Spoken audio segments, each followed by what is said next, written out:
I hope more people share this episode so that we can all get on the same page about driving and fueling the economy with working moms who are so ready to be able to have it all and, balance the life and the career and be successful at both. Welcome to Breaking Money Silence, a podcast series aimed at helping all of us talk more openly about money. Your host, Kathleen Kingsbury, is a wealth psychology expert who is doing what she does best, speaking about taboo topics. International speaker, author, and founder of KBK Wealth Connection, Kathleen understands money and our relationship with it. Now, here is Kathleen. Hi, this is Kathleen Kingsbury, the host of the Breaking Money Silence podcast.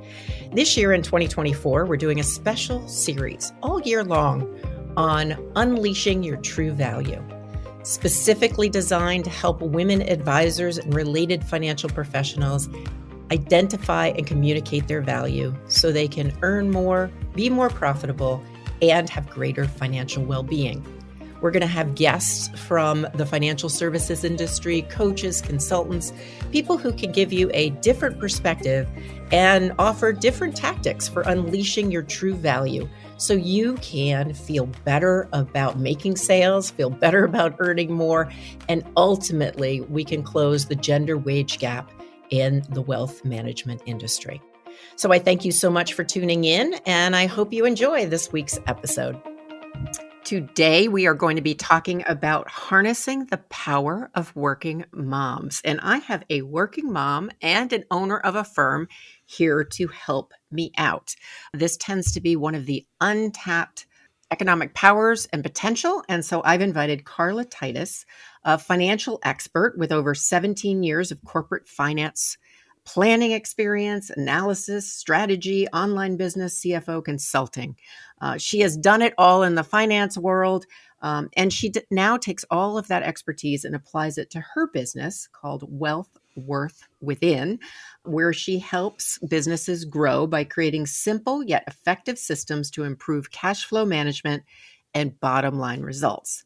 Also, Carla knows of what she speaks because I'm just a kiddie mom, but Carla is the mom of two, and she employs many moms so they don't have to choose between raising a family and making money. Welcome, Carla, to the Breaking Money Silence podcast.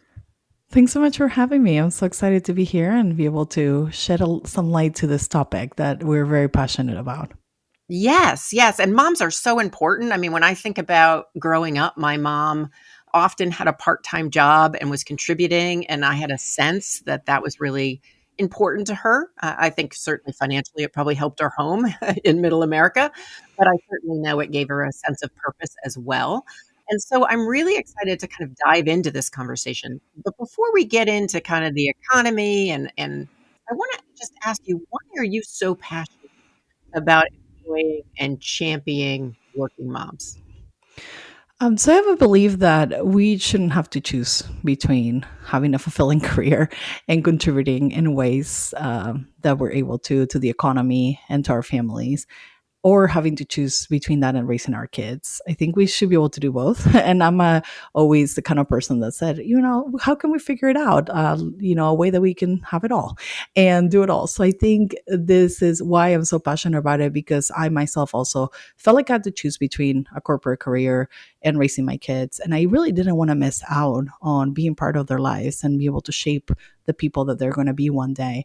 But I also wanted to have the fulfilling career. So I thought, I didn't have to choose, because I created a version of success that works for me and be able to share with other working moms who also want and need to have that flexibility in their life, and really just working parents in general. But, since we're talking about moms specifically today, that's what we're really passionate about, being able to, do both and do them well and not have to compromise on quality on either end. Yes. And, it's interesting because you talked about version of success. And I think that's an important term, because often there is a version of success that we see in the media or what we're told in society, depending on our culture and how we were raised. And I know for me, even though I am childless by choice, I think it's important to put it out there, like that was a conscious choice for me and my husband. I have watched so many people and so many of my coaching clients really struggle in this regard. And often the struggle is because they're defining success in a very corporate way or in a one-dimensional way. And so when you talk about version of success, for you, it sounds like it was starting your own firm and really living your values. I'm wondering if you could say just a little bit more about that.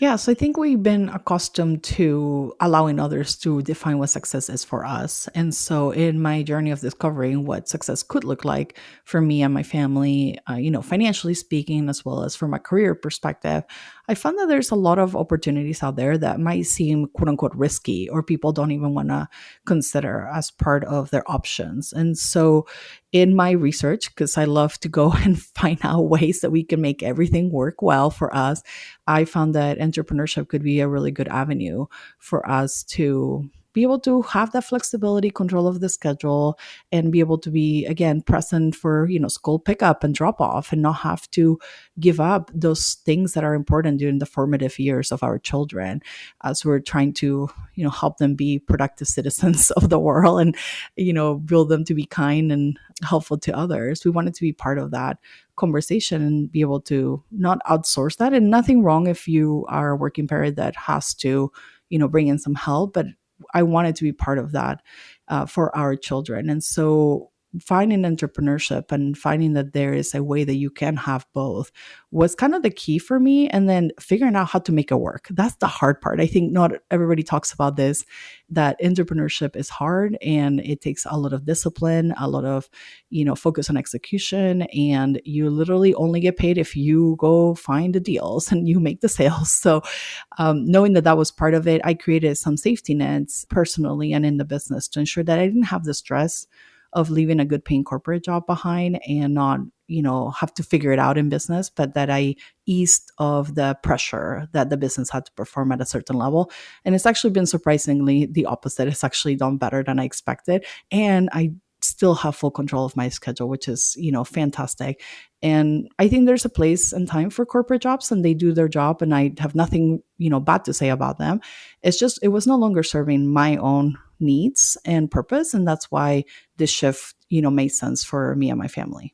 Sure. And I would like to reiterate, just like you did, that it's really a personal choice. Just like, I always knew I wanted a career. I always, and in some ways am fortunate this way in that I knew I didn't want children. So I haven't had to face that conflict, but that is such a big deal. Like I often sit on the couch at the end of the night and I think, how do people do this that then have to like take care and feed their families as opposed to me sitting on the couch and my husband's like, what do you want to eat? And I was like, my life's pretty good.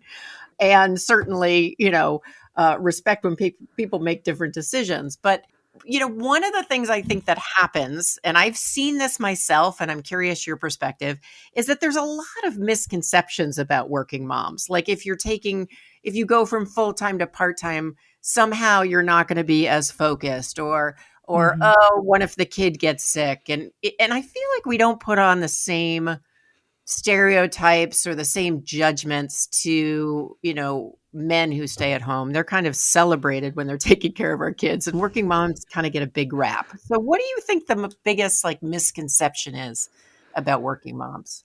Yeah, that's a great point. And I think, choosing to stay at home and with the kids is no easy task. So let's be honest, that's like the hardest job ever. So like I choose not to do that because it just doesn't fit me. But if it's my husband will, and that's great. And that works for us, right?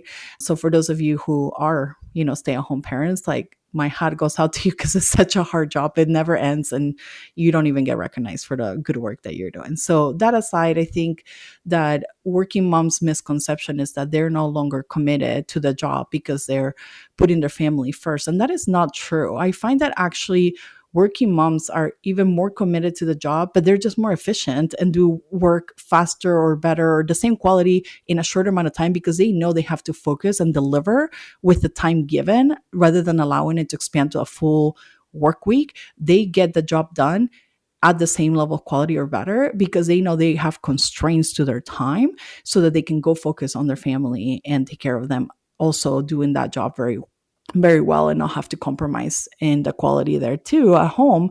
And I think that, like just slowing down doesn't mean that there's no commitment. And that's the thing that I have the most trouble with, is that, oh, well, you wanted to go part-time, so you're not committed to the career or the job, or why not? And it's like, no, we're trying to make our life work for us and fit in our work schedule, not the other way around, which is what, everybody is told, like, just work around whatever hours, and then what's left is what you give to your family. And I just refuse to go with a narrative and say, no, what if I put my family's needs first, and then I fit a work schedule that works within those boundaries, and that I'm able to fully dedicate to and devote all the attention to during the time that I'm here doing the job, and not sacrifice, again, that quality or delivery or impact, but also have the downtime when needed to slow down in the summer, or to have, every dinner with a family, or go out and do the recitals and pickups and drop offs.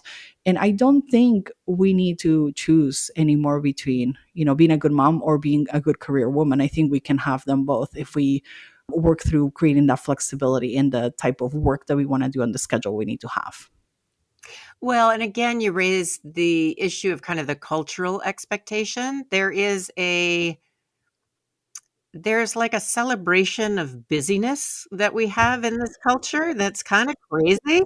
I certainly have been the overachiever, the highly responsible, if I'm not working a lot of hours, it means I'm not successful kind of gal. And I would say in the last 5 years have downshifted. And, my downshifting is going to look very different than a working mom, because downshifting, I don't have a second shift to be with the family. My cat's pretty independent. But the idea that you can create this life that you want, it can be as fast as slow, it can be as integrated or not, it could be anything in between, I think is really what the future holds. And so corporations, and I feel like business owners like you and I, really can capitalize on that, because there is a lot of really skilled workers that happen to be moms who might want to get back into the workforce. The other thing that's interesting to me is there is an economic impact, right? So there's an impact on the economy of women having kids and then working, whether it's part-time or creating their own businesses. And so what do you see in terms of the economic impact of working moms? So I think it's a huge labor market opportunity that a lot of, like you mentioned, corporations or big companies are now catching on to this trend, where we are the new generation that no longer feels like we have to compromise, because we have so many tools at our disposal, so many ways that we could make money, either be through, online type of businesses, or working for someone in a remote setting part-time to meet the needs, again, of the person.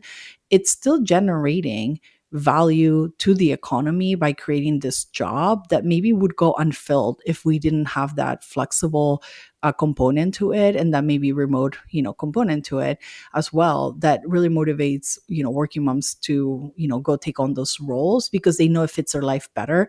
And in turn, it helps companies who maybe are not ready to hire full-time employees to be able to scale and grow with part-time labor workforce that, again, still meets the company needs, because maybe the company is just not in a place where they need that full-time role. They maybe just need 2 or 3 part-time roles instead of one full-time person that can still accomplish the same thing, and that can also go with the waves of sometimes kids get sick and people have to call off, and that's normal in any work setting. So I don't think that's any different than any other working American out there, but somehow we make it seem like it is. And it's like, well, when people are sick, they're out, there's nothing you can do about it. And if your children is sick, same thing. But that participation is so critical to the overall economy, as we know that there's a huge contribution to from those working moms to the economy by keeping them in the labor force, by utilizing their skill set and experience, which a lot of times are super qualified people that are willing to take a pay cut just to work part-time remote flexible jobs. And this benefits small businesses because we're able to harness that power and capture that expertise at a rate that maybe we wouldn't have been able to afford otherwise if we had to provide a full-time job with benefits plus whatever else comes with it. And where people are unhappy and completely disconnected from their jobs anyways, or not contributing, because this is what's happening currently with the labor market, is that 30+% of the workforce is just not engaged. That means they're not producing results and they're not driving the economy for those big companies that are hiring them, because they're just just not in alignment with their mission or passion for the work that they want to do in this world. So there's just a lot of components that I think are contributing to, having this flexible part-time roles be the new definition or accessible to continue to build the economy long term. And earlier, you shared a statistic with me when we were offline. Can you tell the audience what the economic impact is over the course of years of women in the workforce? Yeah. So according to study, there's been for the Center for American Progress, it defined that working moms between the year of 1970 to 2013 had an economic impact on the labor workforce of about $2 trillion. That is trillion with a T, in case any of you missed that. And this is the kind of opportunity of economic impact that moms can have if we allow them to continue to participate in the workforce instead of exiting completely because they just can't find the right fit role for them in the labor force. So, I encourage companies out there who are listening, you need to consider what does a flexible remote part-time work look like for a working mom or a working parent in general to allow them to continue to participate and contribute. And just know that long term, their kids are going to leave the house. They're going to eventually graduate and things, and they might go back to working full time if that's what they choose to do. But just also know people are definitely prioritizing living their lives more than working to live their, to afford living their lives. Like now people are realizing more than ever after the pandemic that life is precious and we only get one and that we don't know how long we'll be here. So therefore they're reevaluating what's priority for them. And in this case, living their life, having, that quality of life is going to be important going forward. I think as this new generation starts to take on the labor force, and we're starting to see the shift already with Gen Zs coming into the workforce, which is important for, companies to notice and start adapting those trends to meet the needs of the market. Yeah, no, I think that's great. So there's an real economic impact, and there's an emotional impact if we allow people to live their values and to have that flexibility if that's what they want. And I also see it as a very inclusive strategy. It's not about one right way of doing work. It's about really thinking through how can we make sure that working moms are empowered and feel a sense of belonging, feel included and valued, which I know certainly in my company they have been as part-time employees, and it sounds like in yours as well. So we are here today with Carla Titus. We are going to take a very quick break, and when we get back, we're going to get tactical and practical. We're going to talk a little bit about how you can either employ this in your life or employ this in your business. So we'll be back in a second.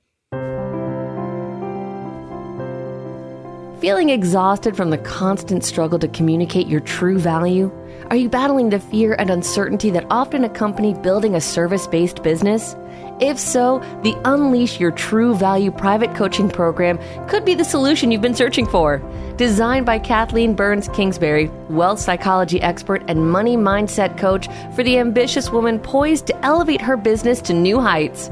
Find out if the program is right for you. Simply email kbk@kbkwealthconnection.com now to set up a free consultation. Hi, this is Kathleen Burns Kingsbury, and we are in the middle of an awesome conversation with Carla Titus. She is the founder of Wealth Worth Within, and we are talking about harnessing the power of working moms. And so right before the break, we talked about the fact that there is a huge economic impact or opportunity of employing working moms, of making sure there's a place for them and empowering them to have, in Carla's terms at all, or an integrated work-life balance where they get to raise kids and they get to make an income and continue to work at their careers or their career skills. So Carla, one of the things I want to know is a little bit more about how you utilize the power of working moms in your business. Tell us what that looks like. Yeah. So as of today, all the working moms that work for us, we have about 3 of them, and then a few that are not moms, but maybe will be moms one day. And they're all flexible, part-time, 100% remote roles, even before COVID made it the norm. We actually were a fully remote company, so we were already, ingrained in that value, because I don't think I need to have people sitting in my office for them to produce results. I just measure them by the results, and we have deadlines and people meet them, and that's all I ask for them. We also don't have schedules that are set except for anytime we're facing a client. And that really gives us a lot of flexibility for any of the working moms that we have working with us to dictate when and how they're going to work, which gives them the sense of freedom. They can, do the things that they need to do during the day. As long as they're meeting the deadlines, we don't really mind when they're getting the work done, because we know we're going to get quality work, because we're accommodating their lives around their work. And every time I've seen them not only deliver but over deliver, in the quality of their work, because when they're at work, they're so happy to be at work. And when they're at home, they're so happy to be at home, that they're just, happy human beings doing the work that they love, helping support grow the business. And they stick around for a long time with us, because they know that, those jobs might be hard to find right now, or that they really enjoy the environment that we created, where we treat everyone as a grown up. They know they just have to get their work done, and they get paid, and, they get paid really well for the work they do, to ensure that this is still generating a good income for their household, and that they feel accomplished in the work that they're doing, and how they're supporting us. And at the same time, they're able to balance their responsibilities as a working parent outside of their job. And obviously things happen and things come up, and we'll work around them. But I built this company with a family first in mind mindset and value, because I felt that that's what I needed to be a successful working mom. And so therefore we extended that to our team, to ensure that they also could have the same benefit as part of being in our team. Yeah. So I have always had a fully remote team. So I understand when you're deadline driven as opposed to, the old fashioned, clicking in. What is that? Punching a clock? I don't even know what it is anymore. Punching a clock. But for listeners out there who either haven't tried that yet and are tempted to, or are in an environment that is very structured very differently, talk a little bit about what the challenges are, if there are any, and what the opportunities are by having this type of flexibility, family first strategy. Yeah, so I think for those of you who maybe have an office setting or are required to be in person, this is a little bit harder to, prefer. But there's still the ability to do some hybrid roles, where you have some days in office and some days out of the office. So I definitely encourage you to consider, what can we do outside of the office that doesn't require us to be in person, and what are the things that we leave exclusively for those days in office that might give your team more flexibility, and not 100% remote work, but at least close to something that would fit their lifestyle, that would allow you to also retain them long term, because you know that retaining an employee is valuable. Like, having to replace an employee is really expensive. So you don't want to have to be, cycling through a lot of people that maybe are not the right fit. And also looking for those skill sets to make sure that they can remote, they can manage their remote work and their hybrid environment, that they can be set up for success there. Because I think that's another gap that needs to be closed sometimes with businesses that might be are not familiar with that types of roles, and making sure that you're managing by those deadlines and having open channels of communication to allow for that. And then the benefits obviously is that the team gets a lot more freedom, and therefore, their quality of work might be higher, because they're happier and they're able to perform, at a high level when they are doing the work. Some of the cons obviously is, the asynchronous communication sometimes can be challenging. Like, you're messaging and you're waiting for a message back, or you're emailing, you're waiting for that email back. So like, just being able to adapt to that new style of communication, or create a style of communication that works well for your team, is going to be super critical. We work out of a project management system and a communication asynchronous system as well, where we're messaging back and forth at our convenience. But we also don't expect someone to be on the other end waiting for us to respond right away either. So just kind of setting the clear expectations is going to be key in being successful managing this type of roles. And then having roles that grow with a company. I find that we've hired moms to work for us for 5 hours a week, and then before we know, we were at 20 hours a week, because the business demands and needs, and they were able to grow with us, and we knew what their cap was, where we couldn't go any higher on hours, and we understood that from the beginning, so that we know what can we do, at what point do we need to bring someone else on, and we're no longer able to continue to grow that role hours wise, because that's it doesn't fit for their lifestyle. So knowing that upfront also helps me better plan as a business owner on what roles to bring and when, and how to manage the workload that the team has. Yes. And so a lot of our listeners are female financial advisors or wealth management firms looking to do a better job catering to women, making the culture fit a little bit more.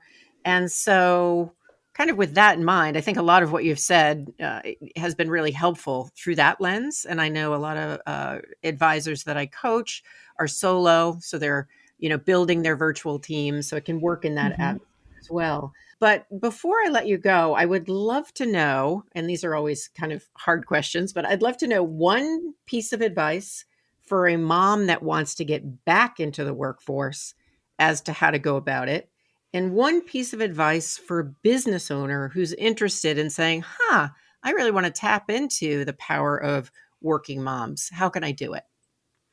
Yeah, so for the working mom entering the workforce, I think your network is going to be your most powerful tool. Getting a resume in front of the right hiring manager is going to be key, and having the recommendations, of that network to give you a better chance of landing the interview, and also getting that recommendation email to put you ahead of other candidates is going to be key. Just because if you've been out of the workforce, you have to be able to demonstrate that you're a valuable candidate that can do all the work that they're requesting and has the skill set, and most likely you are, but they don't know that. So just having that will give you a leg up in being back reintroduced into the workforce. And then know that some companies have reintegration programs for moms who've been out of the workforce but want to get back in. And so researching for those and tapping into what those programs are to getting back into the workforce are also going to be a key component on how to successfully reintegrate. For those business owners hiring the roles for working moms that have never done it before, you can start small. I mentioned I brought in an assistant for me at 5 hours a week, and it worked out so well that we are now at 20 hours a week. And so this is a way that you can get some of your time back. As a business owner, there's only so much time we have. And until we start leveraging, other people to support us, it's going to be really hard to scale. And so I encourage you to just try it out. It's low risk. If you add up the cost and the hours, it's really not much, but it starts to also teach you how to delegate things off your plate to free up your time so you can do more of the things you enjoy, more of the things that only you as a CEO can do in your business. Especially because there's so many women out there who are craving financial management and advisory services, making those, economic decisions for their family and their purchasing decisions for the household. They need your help. And I want more advisors, women advisors out there helping them out, because not everybody has that knowledge on financial and money management. And I feel like that gap needs to really be closed by having the right people supporting that journey for those moms out there, or just women in general who are making those, big decisions for their household and nobody's guiding them in that process. Yes. No, I love what you're up to. I love your passion about this. And I realize, Carla, this isn't necessarily your area of expertise, but it is part of your company's mission, part of what you're passionate about. And certainly, I think it's such an important piece of the she economy to really think about how can we make the workplace a place that is more doable for people who want to raise a family. And as you highlighted at the beginning and throughout, we're talking about women today, but certainly this could be somebody who identifies differently. It could be a husband. It could be somebody who is in a same-sex marriage. It doesn't matter. It's really about giving people the opportunity and the flexibility. And it seems to be a real win-win. So I want you to spend the last couple of minutes talking a little bit about where people can find out more about your firm and the work that you do, because you were so generous with coming on the podcast and breaking money silence with me today. Yeah, so actually during the day, we're a fractional CFO firm and bookkeeping services for businesses who are growing that need super managing their financial side of the business, and has money questions that nobody's answering for them, want to have more cash in the bank, pay themselves well, and continue to grow their profits. So you can find us at wealthworthwithin.com.